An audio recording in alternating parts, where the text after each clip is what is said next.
শ্রী শ্রী রামকৃষ্ণ দেবের পাদপদে প্রণাম জানিয়ে, বাবা লোকনাথের শুভ আশীর্বাদ মাথায় নিয়ে ও মা কালীর চরণের শতকোটি প্রণাম জানিয়ে গ্রাম্য দেবদেবীকে স্মরণ করে উপস্থিত নাট্যকর্মী ও আগত দর্শকবৃন্দকে বিষ্ণুপুর বীণাপাণি ক্লাবের পক্ষ থেকে আন্তরিক প্রীতি ভালোবাসা জানিয়ে শুরু করছি আমাদের আজকের যাত্রাপালা, চেনা পৃথিবীর অচেনা মানুষ।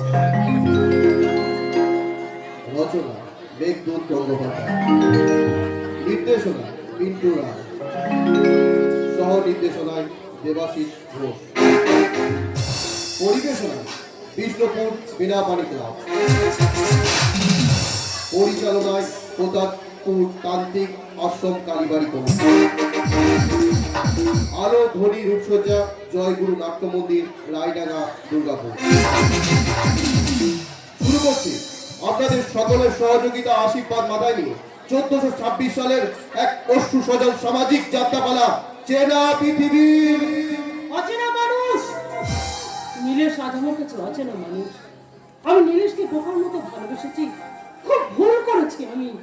নীলেশ আমার সরলতার সুযোগ নিয়ে সে আমার সতীত্ব নষ্ট করে পালিয়ে গেছে। কিন্তু অভিজ্ঞান আমাকে খুব ভালোবাসত। সে আমাকে বিয়ে করবে বলেছিল, কিন্তু তার ভালোবাসাকে উপেক্ষা করে আমি নীলেশকে বোকার মতো ভালোবেসে গেছি। আর সেই ভালোবাসার সন্তান আমার গর্ভের সন্তান। কি বললি তুই? ওই লম্পটের সন্তান তোর গর্ভে ধারণ করেছিস? বাবা, হে ভগবান, তুই খবরদার আমাকে বাবা বলে ডাকবি না। বাবা বলে ডাকবো না? কোন অধিকারে ডাকবি? আমি যে নৈয়ামিক ব্রাহ্মণ, 3 সন্ধ্যা রাত্রি জপ না করে আমি যে জল স্পর্শ করি না, আর আমার মেয়ে হয়ে তুই। আমি ভীষণ ভুল করেছি বাবা।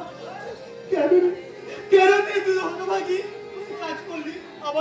আমার ছাত্র অভিজ্ঞকে আমি কথা দিয়েছিলাম তার সঙ্গে তোর আমি বিয়ে দেব। এরপর অভিজ্ঞের আমি কি জবাব দেব? কিন্তু আমি যজ্ঞেশ্বর মুখার্জি এই বৃদ্ধ বয়সে আর কত আঘাত সহ্য করবো? আমার বড় ছেলে লাবণ্য 1 বছর আগে নিখোঁজ হয়ে গেছে। 3 মাস ভাড়া দিতে না পারায় ওই বাড়িওয়ালা বাড়ি ছাড়া নোটিশ দিয়েছে।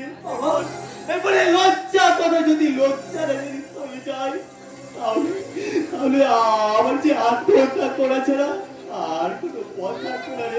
আপনি কি বলছেন বাবা? বাড়িতে কি এমন ঘটনা ঘটেছে যার জন্য আপনাকে আত্মহত্যা করতে হবে?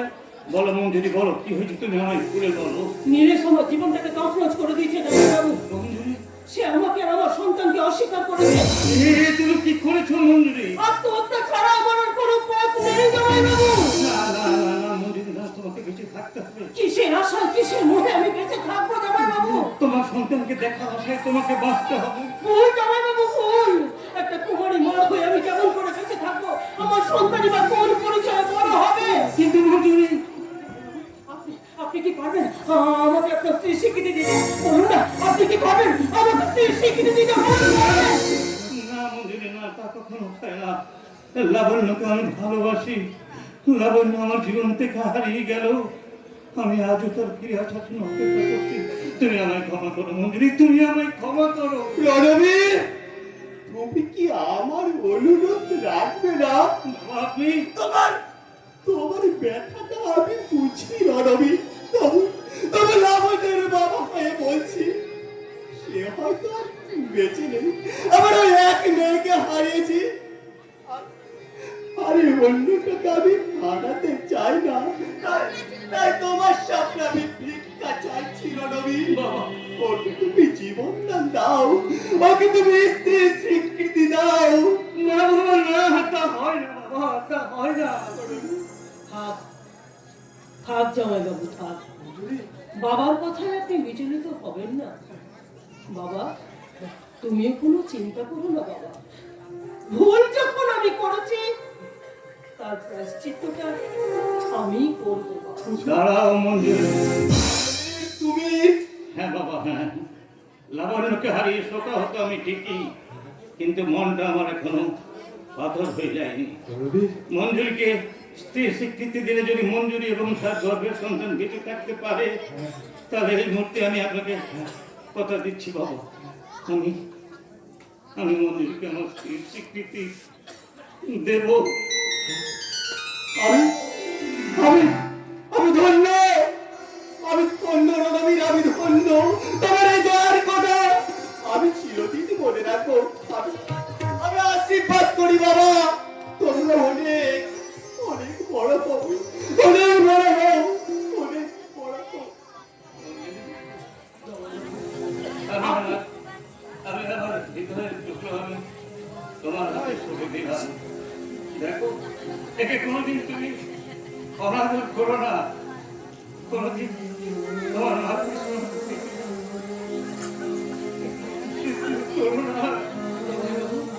আপনি যেমন আমাকে স্ত্রীর অধিকার দিলেন, স্ত্রীর স্বীকৃতি দিলেন, তেমনি আমিও আপনাকে কথা দিলাম, আমি আজ থেকে এই রাহুলকে আমার কোলে তুলে নিয়ে যাব।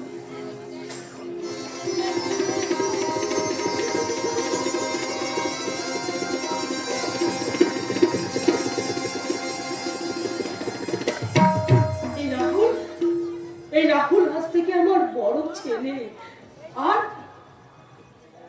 আমি এই রাহুলের ছোট মা। আরেকটা কথা তোমায় আমি বলে রাখছি মঞ্জুরি, তোমাকে স্ত্রীর স্বীকৃতি দিলেও আমি কোনোদিন তোমাকে লাবণ্যের জায়গায় বসাতে পারবো না।